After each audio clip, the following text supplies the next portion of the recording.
Hi friends, welcome to Pentavaram channel. నేను మీ శంకర్. అందరూ బిగ్ బాస్ తెలుగు సీజన్ 9 2 ప్రోమోలు చూసారనుకుంటున్నాను. నాకు అనిపిస్తున్నటువంటి అభిప్రాయాలు నేను ఇక్కడ షేర్ చేసుకుంటాను. అలాగే మీకు ఏమైతే అనిపిస్తుందో, ఏవైతే చెప్పాలనుకుంటున్నారో కమెంట్లు చెప్పండి. ఖచ్చితంగా డిస్కస్ చేద్దాం. ముందుగా ఫస్ట్ ప్రోమోలో చూస్తే మన నాగార్జున సార్ గారు తనుజ గారికి క్లాస్ తీసుకుంటున్నాడు. సో ఏ విధమైన స్ట్రాటజీ అప్లై చేసామో ఆ మొదటి టాస్క్లో, ఆ బెడ్ పై కిందకి చూసుకునే టాస్క్లో. సో అందరూ ఆడవాళ్ళందరూ కలిసి ఉండాలనుకున్నారు.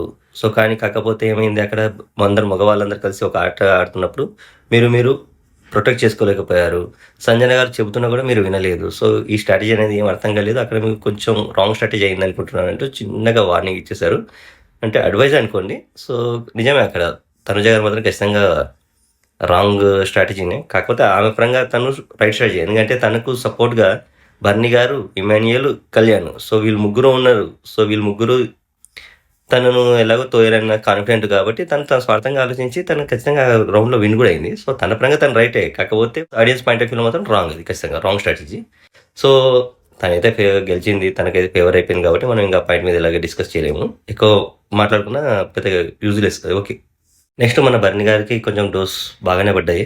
మన నిజంగానే అనిపిస్తుంది మన బర్నీ గారు అనవసరమైన బంధాలతో అధిక భారాన్ని మోస్తున్నారని. సో ఖచ్చితంగా బర్నీ గారు ఆట ఇంప్రూవ్ అవ్వాలి. ఆట బాగుంది, కాకపోతే ఈ బంధవ్యాలతో తన ఇంపాక్ట్ అనేది ఖచ్చితంగా పడట్లేదు డైరెక్ట్గా.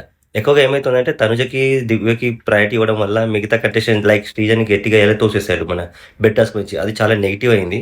సో ఒకరిని ఒకలాగా ఇంకోరిని ఇంకోలాగా చూస్తే అది ఖచ్చితంగా వర్కౌట్ అవ్వదు ఆడియన్స్ పాయింట్ ఆఫ్ వ్యూలో.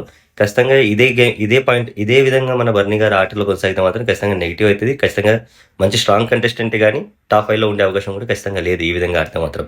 సో బర్నీ గారు ప్రేక్షకులు ఇస్తున్నటువంటి అడ్వైజ్ని తీసుకొని ఇకనైనా ఈ బంధవ్యాల నుంచి బయటకు వచ్చి తన ఆట మీద ఫోకస్ చేస్తే ఖచ్చితంగా టాప్ 5 కాదు, టాప్ 3లో ఖచ్చితంగా ఉంటారు. గెలిచే అవకాశాలు ఉన్నాయి. కాబట్టి స్ట్రాంగ్గా వినిపించాలి తన పాయింట్ ఆఫ్ వ్యూని. తను ఏదైతే అనుకుంటున్నారో తన కోణంలో ఖచ్చితంగా స్ట్రాంగ్గా చెప్పగలిగితే కష్టపడరు. ఇప్పుడైతే మన ఆడియన్స్లో ఒక అమ్మాయి యూకే నుంచి వచ్చిందంట. నాగార్జున సార్ పరిచయం చేస్తున్నారు బర్నీ గారికి. చాలా స్ట్రాంగ్గా ఫేస్ టు ఫేస్ ఎలాంటి మొహమాటం లేకుండా చెప్పేస్తుంది, బర్నీ గారు మీ ఆట మేము చూడలేకపోతున్నాం, మేము మిమ్మల్ని ఉంచాలనుకోవడం లేదని.